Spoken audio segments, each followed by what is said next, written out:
Good morning, this is Deepak. How are you?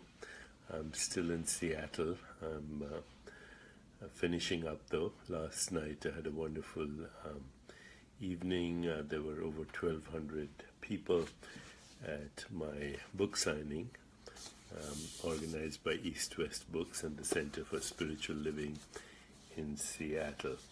It was a wonderful evening, and actually, for all those who came, I referred them to this website, discoveringyourcosmicself.com, so we could all participate in these conversations together.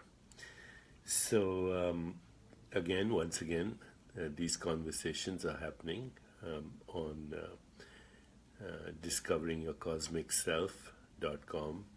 The hashtag is YATU, hashtag YATU. Stands for You Are the Universe, which is the subject of this book by Menos Kafatos, physicist, cosmologist, and myself. So today's question is from somebody called Vedic. Nice name, Vedic. I have a few questions for you, Deepak. Is consciousness fundamental like space-time? Question mark. The collapsing of wave functions works for quantum subatomic particles, but does it hold for the larger non-wave reality that we observe daily? Do you think that the objects and reality we see are a collapsing of superimposed wave possibilities given by Schrodinger's wave equation? It seems implausible as large objects do not confer to wave mechanics. Do you think that the Deepak Chopra entity exists as non-local consciousness, that there could be many entities called Deepak Chopra around the world, similar to electron probability around the space? So I get where Vedic is going, and basically he's saying that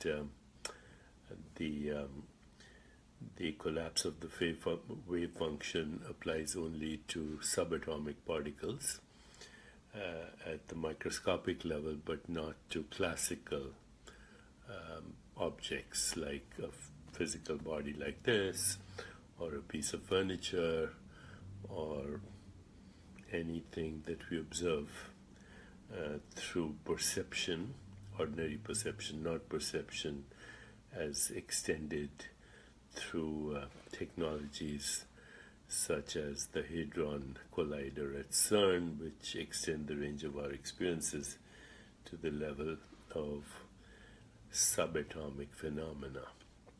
First of all, the collapse of the wave function is now recognized as applicable to both quantum objects and bigger objects. It's just not apparent as it is in subatomic particles. So at this moment, most people believe that the collapse of the wave function applies to everything.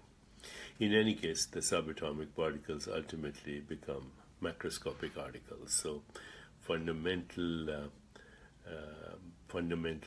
quantum physics applies to collapse of wave function that results in microscopic objects like particles. Particles get together to make molecules, and molecules get together to make everything else. So how the quantum world becomes the apparent physical world in space-time and causality, that we don't know. Okay, so we don't know that. So then the question that has been asked is, are there multiple versions of Deepak in multiple universes? Well, one theory of quantum physics says that. One quantum theory of physics says that there are not only multiple worlds, but multiple verses. In fact, maybe 10 to the power of 500, maybe an infinite amount of universes. So it's very likely that in many of these there are entities similar to Deepak Chopra, and they are in parallel universes, and of course because they're so far away, or even in other dimensions of space-time, we'll never know or have contact with these. So these are mathematical guessing games. If you want to read more about this, I suggest Max Tegmark's book, who talks about, type 1 multiple universe, type 2, type 3, type 4, etc. So here's my take. I'll go back to your first question. Is consciousness fundamental like space-time? And my take is no. Space-time is not fundamental. Consciousness is fundamental. And space-time is an experience in consciousness. And so is matter, what we call matter, an experience in consciousness. What is consciousness? Consciousness is the knowing element in every experience. And the knowing element consists of things that we call physical and things that we call mental. Things that we call physical and have given names to are human constructs. So if I asked you, what is this? You'd say it's a wallet. But if you were a baby and you were asked, what is this? Or not asked, you were just experiencing this. All you would experience is a shape and a color. And then if you were experiencing this entity at the moment called Deepak Chopra, you'd see another shape and a color. And in fact, the shape and the color are related because color gives shape. They're the same thing. So shape and color, they seem separate, but they're not. They're just divisions of space, color, and that's it. And if you see space, it's just something that has no shape and color. Okay, so what would you experience visually? Shape and color. That's it, fundamental experience. The word wallet is a human creation and human construct around that experience. Now, I'm just talking about the visual experience, but we can also talk about the tactile experience, which is touch, another experience, in this case smooth, but that's a description. And then we can take other objects. So if I ask you, what is this? And you might say, this is an apple, but again, it's a shape and a color. Visually, it's a smell, it's a taste if I bite it, it's a texture, and when I do this, it's a sound. Okay, so this object and this object are creating sounds, but the object itself is a mode of knowing and experience in consciousness. So is this a mode of knowing, but you might say it's a pear. That's a human construct. Some other animal ate this, it would just experience raw experience in the form of taste, smell, texture, color, without creating a construct out of this. And what is this? Same thing, shape, color, texture, smell, taste. So is this. Okay?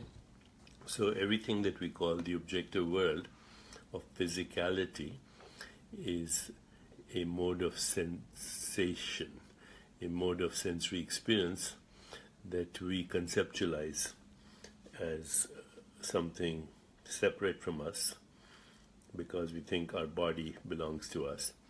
But the body is also a shape, a texture, a smell, a sound, and a smell, and a form. So you see all these forms, all these objects are phenomena, and the phenomena are intermittent sensations and images and feelings and thoughts. Now, the feelings and thoughts are concepts that create constructs. This is a banana, this is a coffee cup, etc. Do you realize that we have created our reality? We have created our reality by describing it. This is actually a good understanding. First there was the Word, and the Word became the flesh. Okay, so what is this? This is a book. No, that's a construct. This is paper, that's also a construct. This comes from a tree, that's a construct. The tree is an ecosystem, that's a construct. The tree is a collection of sunlight and earth and water and wind and air and the infinite void, construct.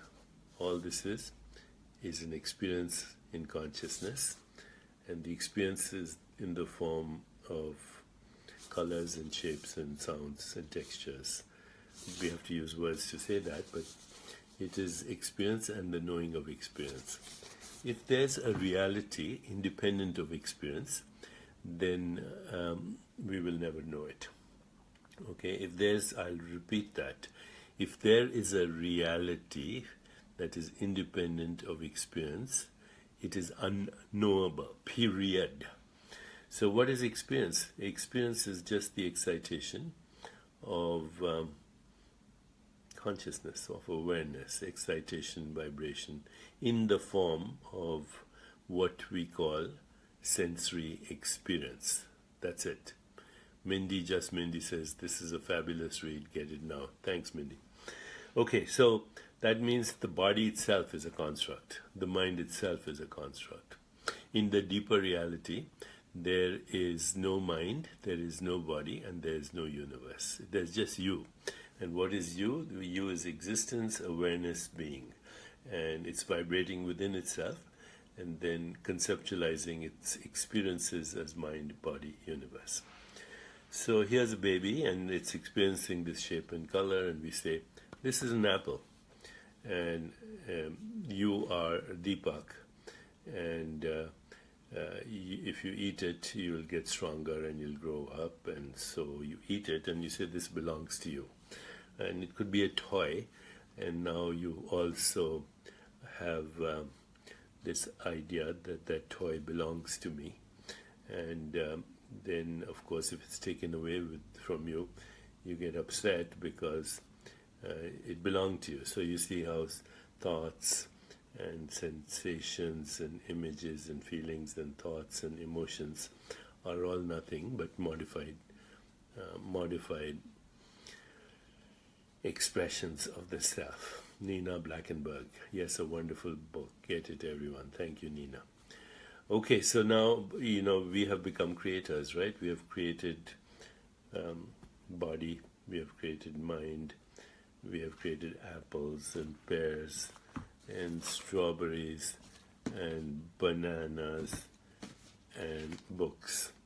But we've also created the stars and galaxies and everything that we call reality. And so when we do not experience shape and color between objects, we have created space. And then when we have a change in the experience of shape and color, and we call that movement, or when we experience a kinesthetic experience, we call that movement. So here we are. We are the creators of the universe. Consciousness is conceived, constructed, governed, and become the universe. And consciousness is the real you in which your own body-mind is a process. This is very important. You see, we think I am the body-mind and there is a universe. What I am is the only fundamental reality. The body-mind and universe are concepts that create or interpret sensations, images, feelings, thoughts. Again, why is it important? Why is it important? Because if you really knew your true self as timeless being and everything as an intermittent stream of sensations, images, feelings, thoughts happening in an eternal now, then you wouldn't be grasping and clinging. You wouldn't be afraid of impermanence, because impermanence is the nature of all phenomena. You wouldn't come up with concepts like space-time and causality, because every experience is now. And now is not a moment in time, but the eternal presence which is not in time. So you wouldn't be afraid of impermanence. You wouldn't create another illusory identity called the ego, I'm Deepak Chopra. Well, what is Deepak Chopra? It's right now this intermittent stream of sensations, images, feelings, and thoughts. It was a different stream when Deepak Chopra was identified as a body that is 10 years old, or a toddler, or an infant. So all that is you vibrating as the entire universe, and even your physical body and your thoughts are objects of perception and objects of cognition. So think of thoughts also as objects. Think of emotions as objects, because you can observe them. And these thoughts and emotions are the flickering in and out of an excitation of being, as is the body in the form of sensations. So please, please, please recognize that space-time, causality, mind, body are all constructs. And so you are not the construct. You are the consciousness that creates the constructs. Okay? So once you recognize this, you're free of the ego construct, you're free of the fixed identity construct, you're free of identification with body and mind, and you also experience the universe as an extension of yourself. When you realize that all these are arising and subsiding in your own being. Mandy Schindel says, it does matter. Yes, consciousness matters as a verb. Matter is an experience. It's not the reality.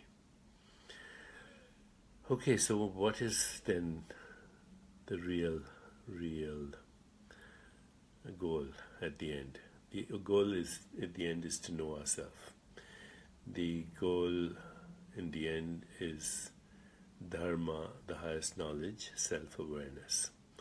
The goal in the end is to feel gratitude for eternal existence, timeless existence.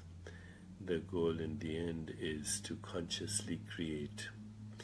The goal in the end is to recognize that thoughts, feelings, imagination, sensory experience, these are the raw materials of body, mind, universe, and these raw materials are generated within you, and they are experienced by you, they are known by you, and then they disappear back into you. Okay, so once you know this at the most fundamental level of experience, then you're free to create your personal reality, and then together we can create a collective reality. But all the while remembering that the universe that we experience is a human universe, conceived, constructed, governed, and coming into existence in human consciousness. And centuries and centuries and centuries of conditioning have imprisoned us into our own constructs, and we don't even realize that we are the originators of the constructs that we recycle generation after generation as after generation.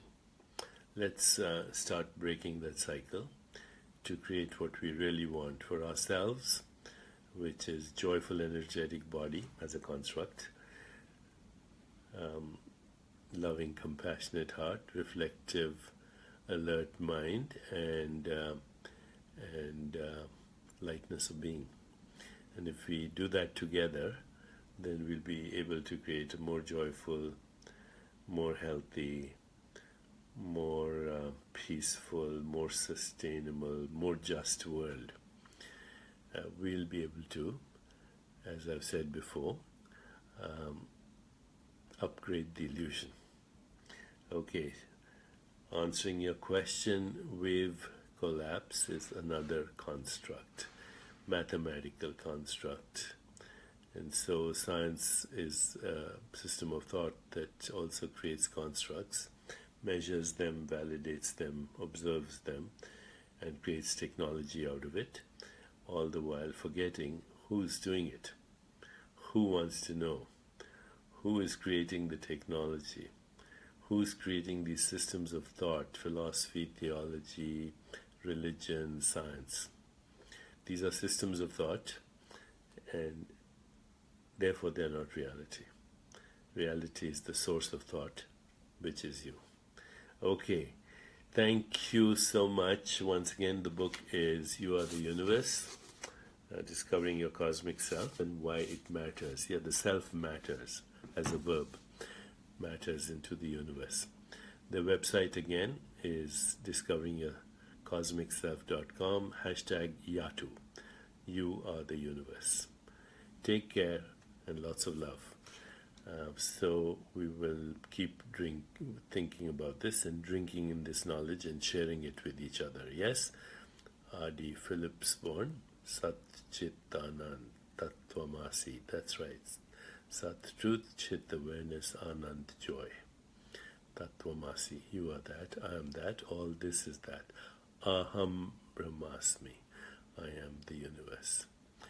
Thank you and have a wonderful day.